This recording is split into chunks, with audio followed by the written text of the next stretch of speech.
Good morning. Welcome po sa press briefing ni Presidential Communications Secretary Martin Andanar. Good morning, sir. Good morning, MPC.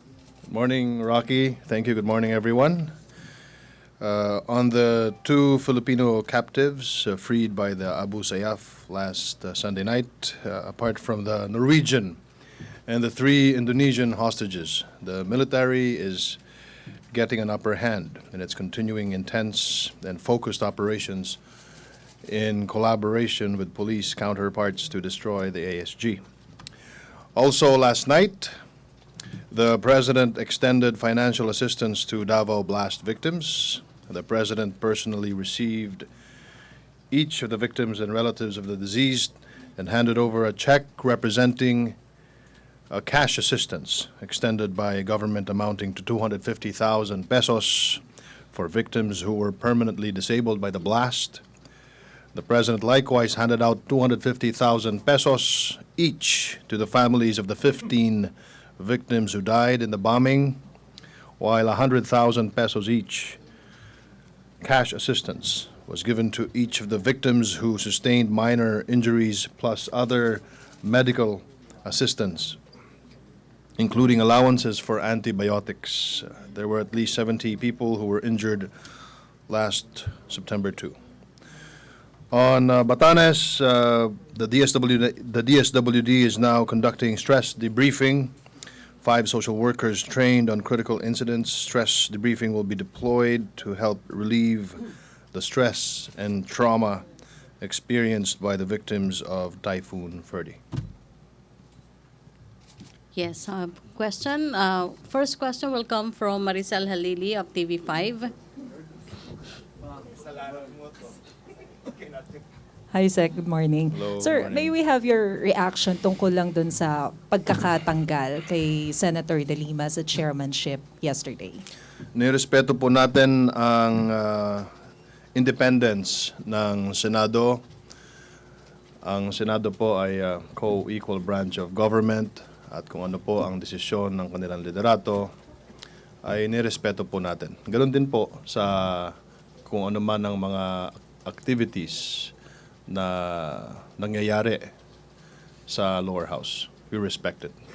But I understand, Secretary, that Senator De Lima believes that the people of President Duterte is behind the ousting. May we get your reaction? Ang palasyo po ay nanatiling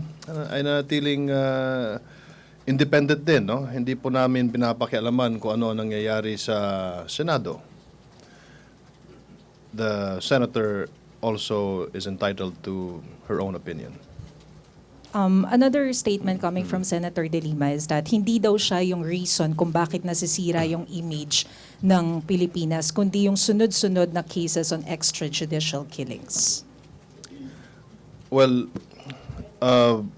sino bang nagsisi kay De Lima? Maricel.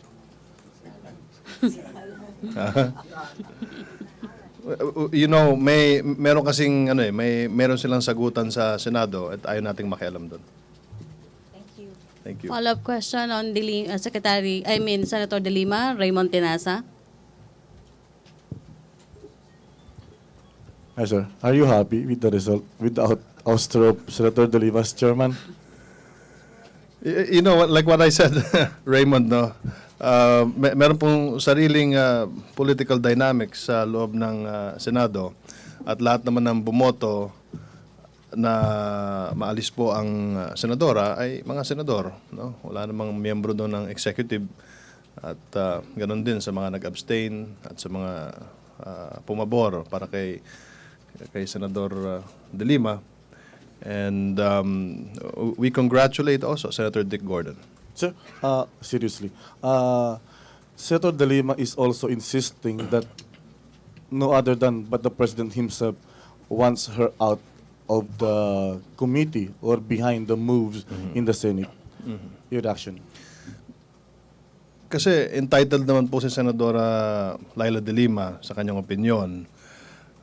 At alam po natin na ang ating Pangulo at ang ehekutibo ay hindi nakikialam sa kung ano man nangyayari sa Senado. Halimbawa na lamang dun sa nangyaring investigasyon noong nakaraang linggo under the chairmanship of Senator Laila De Lima, At maliwanag po na hindi naman nakialam ang palasyo at ito'y tuloy-tuloy. In fact, yung mga investigasyon po ng senadora noong mga nakaraang linggo ay pinahintulutan po ng ating Pangulo ang ating Philippine National Police Chief na dumalo sa investigasyon.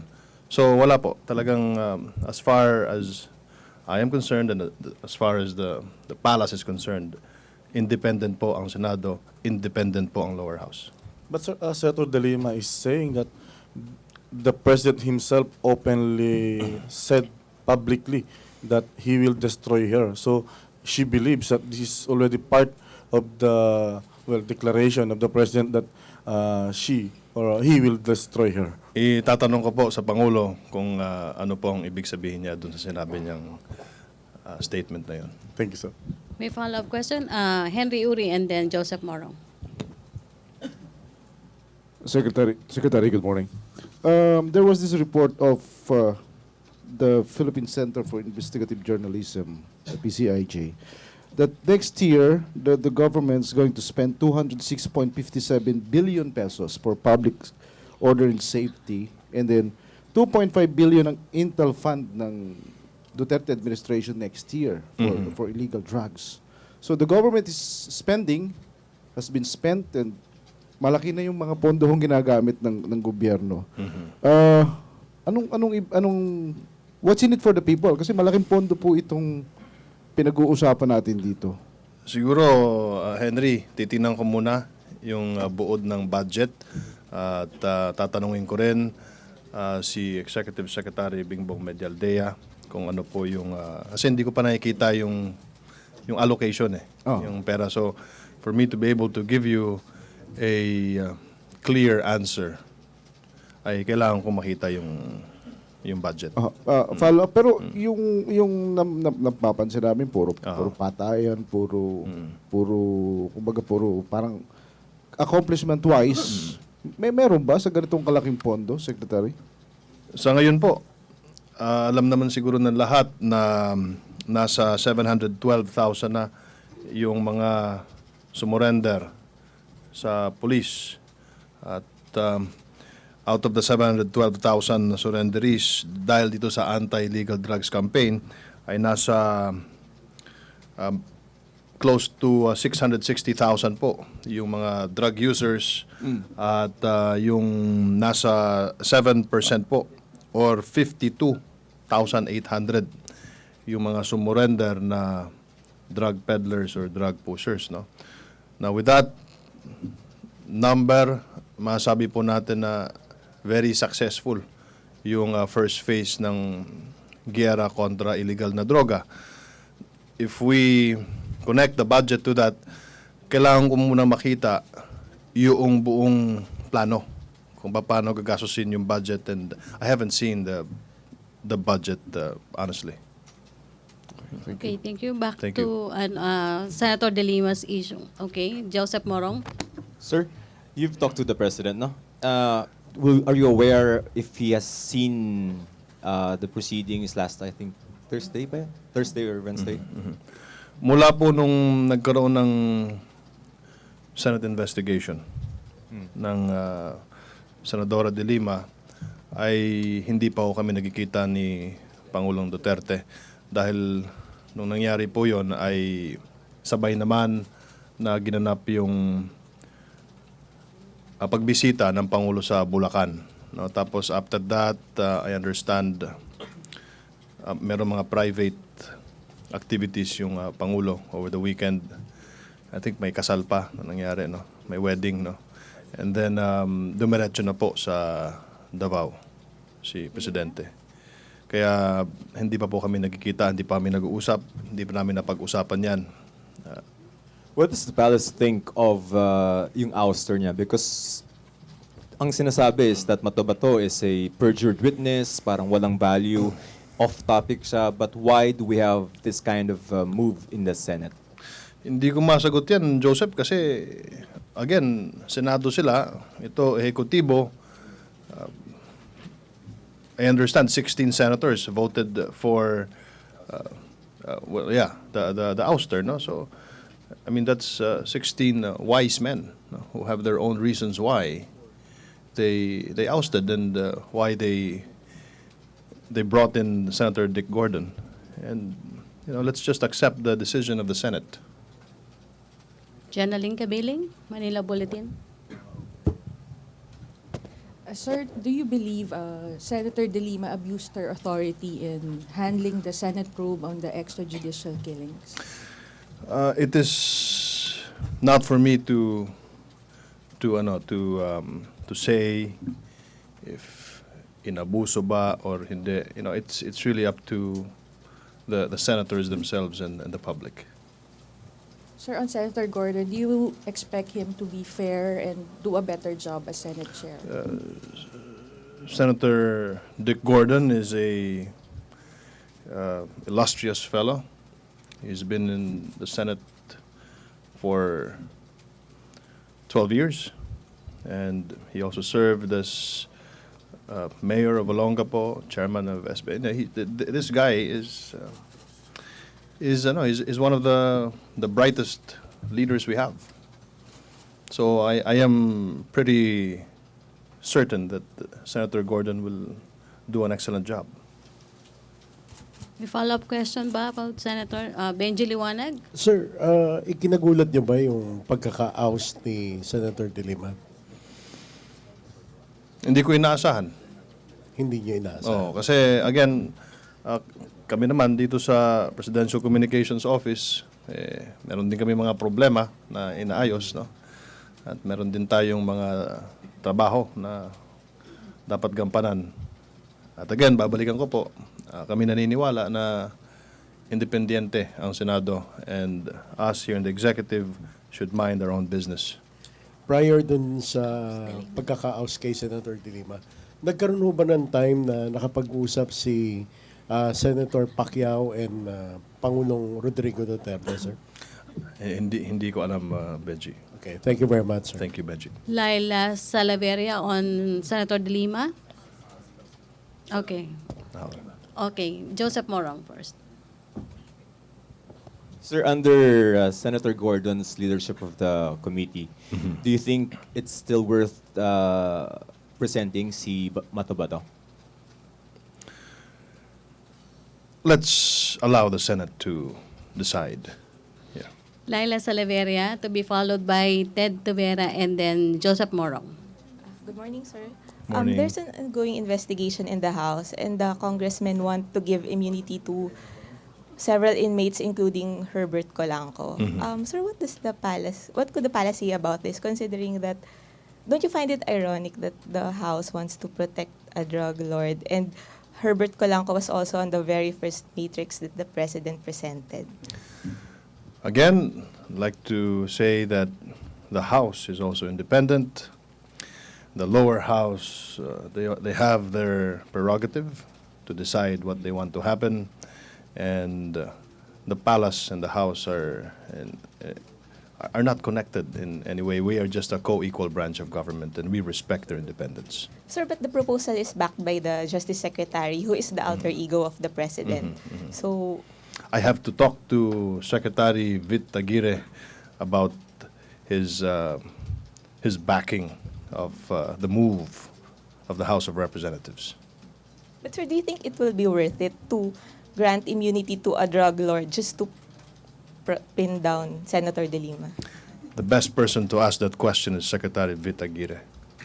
Thank you. So, Ted Tavera? It's always been Secretary Vit Aguirre who's spoken about the case since last week, di ba? We appointed him to be the official spokesperson pagdating po sa kasong ito. Kasi magkadugtong-dugtong yan eh. Ted Tavera, other issue na. Sir, good morning, sir. On another topic, sir, you mentioned yesterday that Filipino Americans in New York are planning an oust digong movement. Sir, are we taking this seriously, and what is the government planning to foil such plans? We take any destabilization move seriously, whether it's rumor or it's A1 information. It's against the law. cannot. It's inciting to rebellion, no? And this has happened in the past. So I have received information from credible sources in the United States. And yeah, we are aware of this, and we have names. I have received names, but I'm not going to mention it because alam mo naman, tayo din naman ay naging journalist eh. Di ba? Baka ma-libel tayo. Ano? Oh, the microphone. Sige, Joseph. Ted, okay. Okay, Maricel. Sec, are there officials involved? Basta hanggang doon na lang. Meron kaming mga pangalan. We know who they are. We are studying it. And just be the warning is just be careful in what you plan, because it's against the Joseph, law. use naman. Whoever is planning an ouster or a coup d'etat, just be careful with what you do, and just make sure that whatever you do is within the bounds of the Constitution. Okay, we'll take the last question from Benji. Magtatanong ka, Joseph. Joseph, Benji, liwanag first. Sir, sabi ninyo, tinitingnan, you're studying it. Sinong may hawak nung itong coup plot na to? Sinong may hawak from the government? Who's investigating this? Sino po yung tumututok? Are there officials from the palace or the government na pupunta sa United States para to coordinate? Ang masabi ko lang, Benji, we are looking into it very seriously. Thank you. Thank you very much. Joseph, may follow-up or Dexter na? Joseph, Dexter. Follow-up lang po, Secretary. Since we have the names and you mentioned that yung ginagawa nila is already inciting to rebellion, any legal move from the government? No, not yet. We are looking into it seriously. We are investigating it. Hanggang dun lang muna tayo. And what I am conveying is the message that we know that these plans are being hatched. We have some information also. We have some names, but we have to confirm. We have to vet. But whatever they're planning, just think twice, because it is not lawful when you bring down a government. And rest assured that we will protect our president. But are we going to wait until the plan is hatched before we make any legal move? Yeah, we are looking into it. We're investigating it, and we will protect our president whatever it takes. Sir, pwede bang mag-last question pa Yes, si sure, Joseph Morong? sure. Sir, to you, this is very serious, no? The oust plot, correct? Of course, it's serious. It should be serious for the entire nation. Correct. For the 91% of the Filipinos who trust the president. Remember that the president was also voted with over 16 million votes. You have the names, and I'm sure you will not reveal them, but with the names given, are you able to tell who may be behind this? Or you know who's plotting it at the very least? Is there a certain group of individuals? I don't want to answer that question. Why, sir? Because I don't want to answer that question. Because you know who. Because it's under investigation. Okay. Validating. Okay? Easy boy. But you Ganyang mga tanong. No, but you mentioned January 2017. That sounds like a definite plan. Why daw may ganong oust move? I will have Motivation. to. Motivation. I have sources, and of course I cannot reveal the entire story, or those who have witnessed such meetings. But the motivation? The motivation? I don't know. I haven't talked to them. Nung nakarating sa inyo, why would they oust the president? I don't know. I don't know. Okay. It's. Okay. There has to be a reason. Let's ask them. Hindi, Okay. hindi sinabi sa inyo nung ano. Basta may oust lang. Ito na lang. Okay, thank you. Yeah. The last Yung- one, Okay, yun. sige, isa na lang, Benji, sir. liwanag daw. Yung hint ni Pangulong Duterte na sinasabi niya, gusto kong patalsikin ng mga dilawan. Is this part of the oust movement or what? I'd love to answer that question. Okay, thank you. But I won't answer that question. Okay, thank you. Thank you, Secretary. Salamat Thank you, po. Malacañang Press Corps. Siguro sa labas na lang after the briefing, yung tanong nyo pa kay Secretary Andanar. Thank you, Malacañang Press Corps. Thank you, Presidential Thank you, Communications Rocky. Thank Secretary you. Martin Andanar. And back to our main studio sa Radyo ng Bayan at PTV Channel 4.